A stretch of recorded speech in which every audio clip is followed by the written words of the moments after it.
Lee Zeldin is meeting with a contingent from an organization called Project Free Knowledge. It's an effort to bring to people's attention some of the disconnect between what Mr. Zeldin values and what the people are valuing. Several people in the organization set up a meeting at 5:15 with Representative Zeldin. We asked for 4 people to be at the meeting. And when we get in there, there's all sorts of confusion. Oh, we only have 3 people on the list. We don't know about this 4th person. And they were very hostile about it. And they went out and they checked and they came back and we've only got 3 on the list and that's all we're going to allow in here. And you're cutting into your appointment time. And it was just such an unfriendly message to be giving. It just really left me distressed. I mean, it seems like he's not listening to his constituents at all, and I mean, that's not just happening to Lee Zeldin. Paul Ryan shut off his phone. He refuses to take seriously our request for a town hall meeting. And he's also been accusing us of being, like at any kind of rally, of being like borderline violent or just really, really aggressive, and that's just not the case at all. And we're here to engage him in respectful conversation, but we're not getting a response that honors that. We wanted to ask him, where exactly did you stand as your approach to politics? What are the values you're going to fight for, if any? And we wanted to ask him whether he could sign on to certain key values, like we shouldn't allow the, health of our environment to degrade just for the sake of profit. Stripping away the regulations that have been put in place, not just during the Obama administration, but also during previous administrations, will allow corporations to abuse the environment in a disgraceful way. How does he envision addressing the repeal of the Affordable Care Act in a way that doesn't leave tens of thousands of his constituents without health care? Is the replacement going to be just a bunch of tax cuts? I want to get specifics on that issue because that matters a lot to me. I know that Mr. Zeldin would be participating in a privatization of Medicare or a voucher program, and I can't afford that.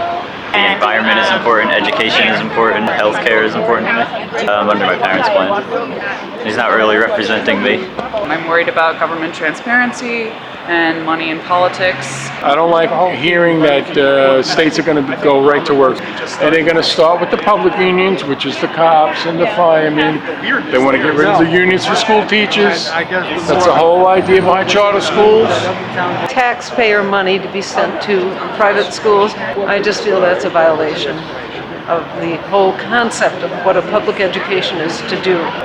Break the unions, and what are you going to do? Everybody's going to have to fend for themselves, which is a scary thought. My primary concern is that I want all of our representatives to stand up to request 10 years of Donald Trump's taxes and a full bipartisan independent commission on his relationships with Russia.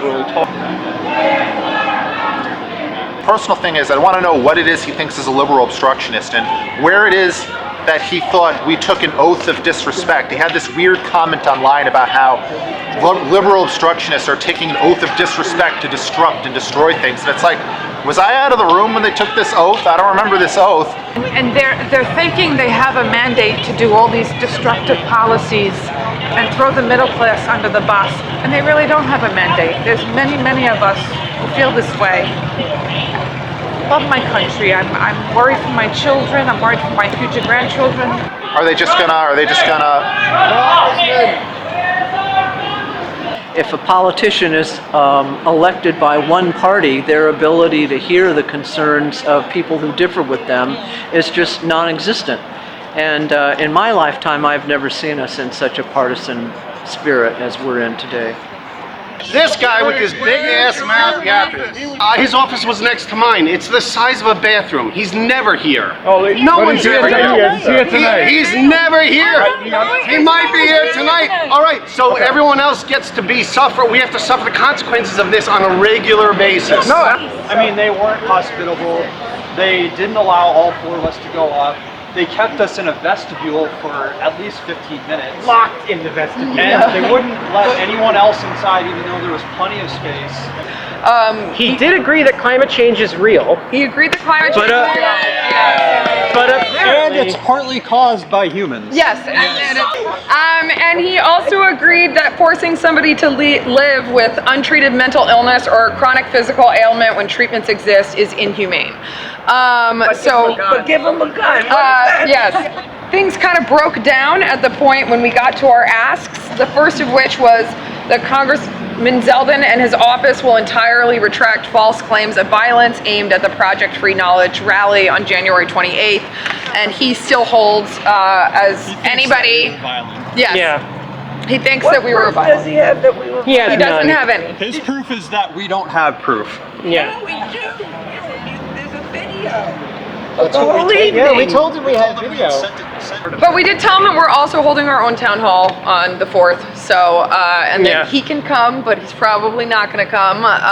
So we'll just have to find our own Lee Zeldin. Yeah. He No. did not commit to No. the town hall.